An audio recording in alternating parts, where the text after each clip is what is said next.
طيب دلوقتي انا اول فرضيه من فرضيات البرمجه، قبل ما اقولها تعالى احكي قصه سريعه كده. اتفضلي. احمد وسلمى زوجين. امم. سلمى في عيد ميلادها آه، قمه استمتاعها امم. ان يجي لها هدايا بشكل مفاجئ، هي مش محضره لها، قصدي ما عندهاش فكره، ما حدش قال لها تحبي ايه عشان اجيبه لك.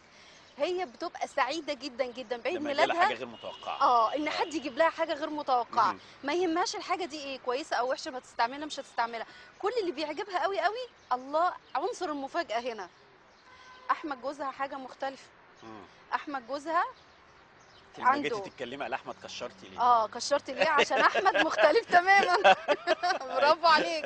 احمد حاجه تانية. اه. احمد في عيد ميلاده بيحب يفرح بايه، ان انا ابقى عندي فكره عن الهديه اه. وانا اللي اختارها، وكمان ابقى الحاجه دي انا بحبها وعايزها ومحتاجها. امم. فجت سلمى في عيد ميلاد احمد عملت ايه، اتصرفت بمنطقها هي، ببرنامجها هي. ما قالتلوش.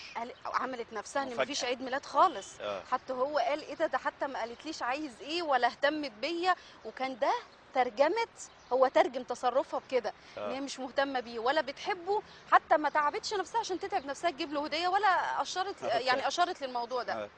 اتفاجئ ان في عيد ميلاده سلمى جايبه له هديه، وهي كانت متعمده انها تعمل ان ما فيش حاجه، اصلا عايزه تفاجئه، اصل المفاجاه عندها ليها اهميه كبيره جدا، ليها اه. قيمه عاليه جدا. مهم. فاتفاجئت وهي بتدي له الهديه. احمد بص كده على الهديه، شكرا. ايه ده، هي طبعا اتضايقت جدا، مم. ازاي انا تعبه نفسي وجايبه لك هديه ومع اصل هي مش عاجباه. مم. فعدى الموقف بس فضل في قلبها كده ان هو ما عجبوش وما مم. ما اهتمش بيا. فاحمد وسلمى المشاكل بدات تكبر ما بينهم، ليه؟ لان على نفس النمط ده بتحصل مشاكل كتير. لما راحوا المتخصص اكتشف المشكله وقال لهم قيمة الهدية عند إدراك الهدية عند سلمى غير إدراك الهدية عند أحمد. إدراك كل واحد يعني إدراك أنا بحب أحمد فبعبر له حسب إدراكي أنا المعنى الحب. مم. أصل المعنى عندي غير المعنى عنده. ودي أول فرضية من فرضيات البرمجة اللغوية العصبية، تمام تمام. اللي هي الخريطة ليست المنطقة، لما حضرتك سألتني. خريطة ليست المنطقة. المعنى اللي جوايا فهي أنا. المفروض تغير من سلوكها بقى. مش مسألة سلوك، هو اه. الحكمة هنا ايه؟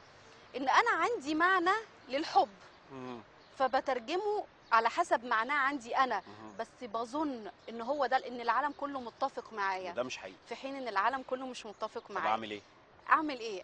لازم ابقى عارفة ادراك الطرف الاخر، ابقى عارفة كويس قوي ان انا معنى الاشياء عندي مش بالضرورة عند كل الناس، فاعذر الاخرين، بل واساعدهم باعبر عن نفسي، اعبر عن طب دي نفسي. واحده بتتعامل مع زوجها يعني في وفي عشره. الشغل طب ما يعني في ممكن الزمال اتعامل مع مع شخص الزملاء. الاول او يعني الاول وهله. تمام. ده هادرك ازاي ولا لازم لا لازم اتخبط اساله، الخبطه لا لا الاولانيه؟ بلاش اه. والله، انا عايزه اعمل كذا، انا يعني بلا بحب بقدر حد بعمل كذا، هل ده يناسب حضرتك؟ اه. ما فيهاش موضوع مشكله بسيط. يعني. اه. موضوع بسيط، قول بلاش يعني نكلكع الدنيا وبعدين بقى نروح البيت نقعد حوار ذاتي بقى مع بعض ومع نفسنا يعني، ونلوم مم. وقال وما قالش وده انا عملت كذا، ده المفروض انه كان يفرح، ده حتى ما شكرنيش. هو كل ما بس هنالك ان اقول انت لحضرتك اهتميت حاجه. بيه على في طريقتك انت مش الحاجات طريقته دي هو. في الحاجات دي الست مختلفه عن الراجل. وهقول لك على اصل المبدأ ينطبق على الاثنين. ما هو مم. هتلاقي ازواج كتير بتشتكي من زوجاتهم، بيحصل ولا ما بيحصلش؟ اه. بس كل ما هنالك هي بتتصرف زي ما احنا بالظبط، الست بتشتكي من الراجل بس بناء على ادراكها هي. مم. هو شايف في برمجته زي بيته زمان، بيت باباه ومامته، ان مامته كانت بتعمل واحد اتنين تلاته، هي ما بتعمليش ده يبقى ما بتحبنيش. مم.